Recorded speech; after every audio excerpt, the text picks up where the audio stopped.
6 नवंबर को पहले चरण का मतदान होना है। 121 विधानसभा सीटों पर ये मतदान है। इसी पर हमारी एक खास रिपोर्ट आप देखिए।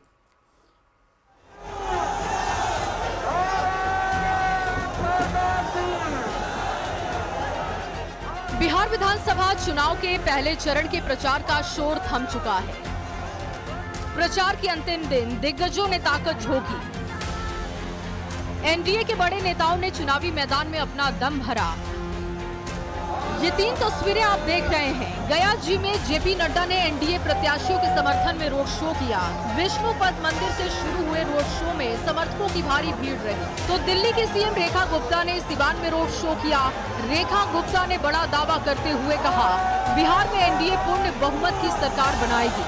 तीसरी तस्वीर दरभंगा की है, जहां यूपी के सीएम योगी ने रोड शो किया।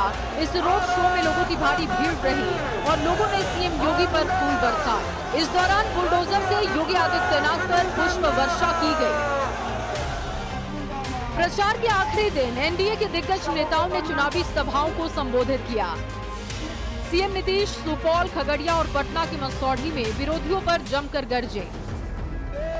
अमित शाह दरभंगा, मोतिहारी और पूर्वी चंपारण में जमकर गरजे, तो सीएम योगी ने दरभंगा, समस्तीपुर और गोपालगंज में चुनाव प्रचार की कमान संभाली। एनडीए के साथ महागठबंधन ने भी चुनाव प्रचार के आखिरी दिन जी जान लगा दिया। महागठबंधन के दिग्गज नेता चुनावी मैदान में उतरे।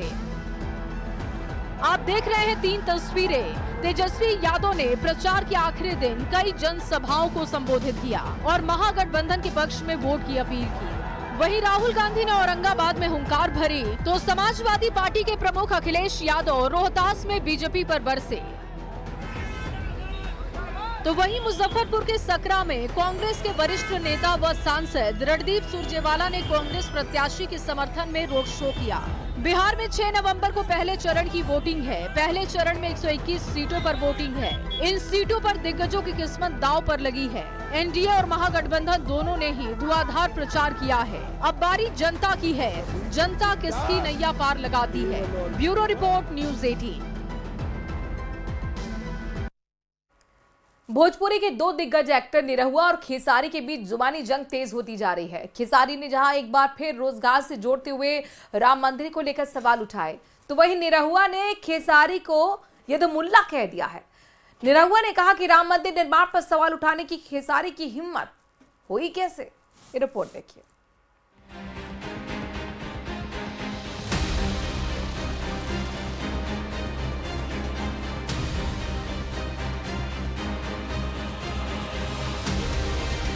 बिहार विधानसभा प्रचार में भोजपुरी फिल्मों के 2 हीरो दिनेश लाल यादव निरहुआ और खेसारी लाल यादव में जुबानी जंग तेज हो गई है।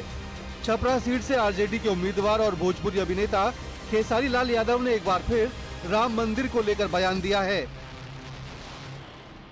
आप राम मंदिर को लेकर ही वोट मांगते हो तो मैं मस्जिद पे टिप्पणी क्यों करूं? मेरे कहने का मतलब कि राम मंदिर बनाना जरूरी है, बट क्या अस्पताल बनाना जरूरी नहीं है? हाँ? रोजी रोजगार जरूरी नहीं है? शिक्षा जरूरी नहीं है? रोजी रोजगार के लिए ट्रम्प को वोट करने जाएंगे हम कि आप ही को करेंगे? आप ही को किए हैं। मैं ये कह रहा हूं कि आप बनाइए, दुनिया में सारे हर जगह मंदिर बना दीजिए, लेकिन मंदिर से हमारे बच्चों का भविष्य तय हो जाएगा। वहीं भोजपुरी अभिनेता और बीजेपी के पूर्व सांसद दिनेश लाल निरहुआ ने खेसारी लाल पर पलटवार किया है। निरहुआ ने कहा कि खेसारी की राम मंदिर पर सवाल उठाने की हिम्मत कैसे हुई।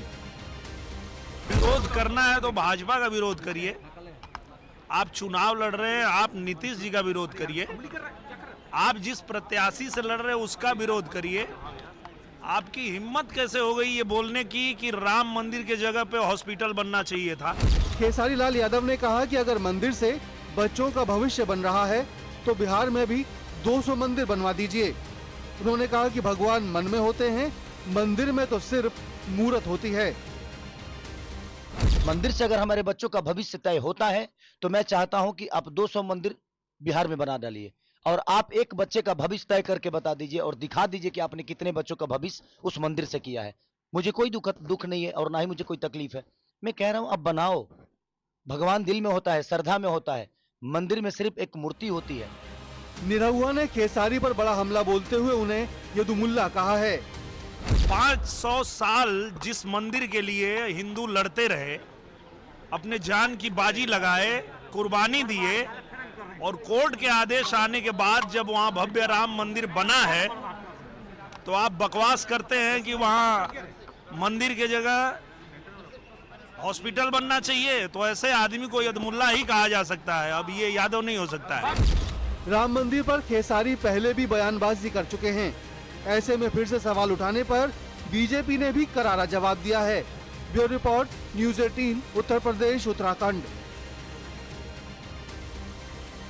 संघ प्रमुख मोहन भागवत ने संतों पर बड़ा बयान दिया है। उन्होंने कहा कि संतों के प्रवचन के चलते रहें, इसके लिए वो प्रतिबद्ध हैं और डंडा लेकर खड़े हुए हैं।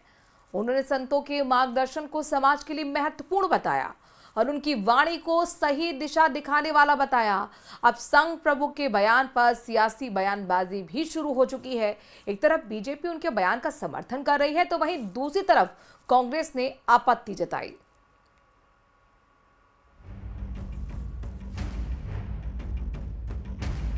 आरएसएस प्रमुख मोहन भागवत के बयान पर सियासी घमासान शुरू हो गया है। दरअसल जबलपुर में BAPS स्वामी नारायण मंदिर के प्रमुख संत महंत स्वामी महाराज के जीवन उत्कर्ष महोत्सव कार्यक्रम में संघ प्रमुख पहुंचे थे, जहां उन्होंने संतों को लेकर बयान दिया। मोहन भागवत ने कहा कि भारत धर्म और संस्कृति का देश है, पूरी दुनिया भारत की ओर देख रही है।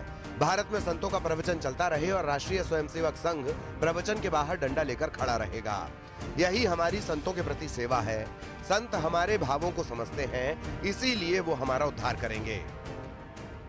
तो हम क्या कर सकते हैं?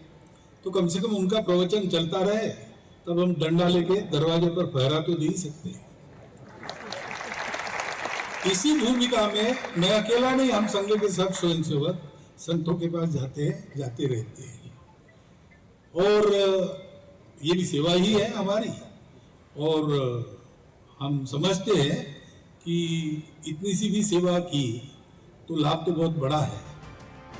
आरएसएस प्रमुख मोहन भागवत के बयान का बीजेपी विधायक रामेश्वर शर्मा ने समर्थन किया है। रामेश्वर शर्मा ने कहा है कि संघ प्रमुख मोहन भागवत का बयान सही है। संतों के बारे में गलत टिप्पणी करना गलत है, क्योंकि संतों ने ही भारत भूमि की रक्षा की है और समाज हमेशा संतों के साथ खड़ा है। उधर कांग्रेस ने भागवत के बयान पर कड़ी आपत्ति जताई। कांग्रेस नेता PC शर्मा ने कहा कि आरएसएस नहीं था तब भी संत थे, अंग्रेज रहे तब भी हिंदुस्तान की संस्कृति खत्म नहीं हुई। आरएसएस को लठ लेकर संतों के पीछे चलने की आवश्यकता नहीं, लठबाजी करने के लिए संत स्वयं सक्षम हैं। देखिए, संत जो है हर युग में राष्ट्र जागरण का काम किए हैं। भारत की भूमि की अगर रक्षा की है और भारत के भूमि का कल्याण किया है तो हमारी इस परंपरा ने ही कल्याण किया है और इसी परंपरा का निर्वाह कल हम गुरु नानक जयंती मना रहे हैं। क्यों मना रहे हैं? 556 साल पहले इस धरती पर कोई तो भूचाल आया होगा, उस भूचाल को संभालने के लिए गुरु नानक जी का अवतार हुआ। इसके बाद लगातार गुरु परंपरा का निर्वाह हुआ। महावीर आए, ऋषभदेव आए, व्यास आए, वाल्मीकि आए, तुलसीदास आए, सूरदास आए, रविदास आए और तो और हम तो ना रहीम को भी, रसखान को भी कवि और सत्संगों में भी लिया है। और इसलिए भारत में सत्संग ये अच्छी परंपरा है, क्योंकि बिन सत्संग विवेक न होई और संत समाज के विवेक का जागरण करते हैं।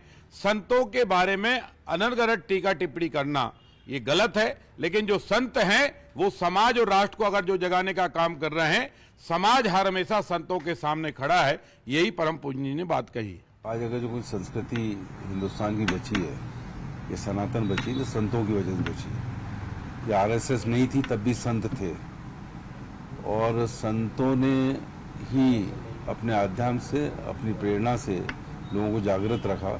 इसलिए 200 साल अंग्रेज रहे, उसके पहले मुगल और दूसरे रहे, लेकिन हिंदुस्तान की संस्कृति कभी ख़त्म नहीं हुई। लठ लेके संतों के पीछे चलने की आवश्यकता नहीं है आरएसएस को, वो खुद सक्षम है और किसी भी लठबाजी का मुकाबला कर सकते हैं। संतों की सुरक्षा के लिए संघ का डंडा तैयार है, लेकिन इस मुद्दे को लेकर सियासी बयानबाजी शुरू हो चुकी है। जबलपुर से पवन पटेल की रिपोर्ट, न्यूज़ 18।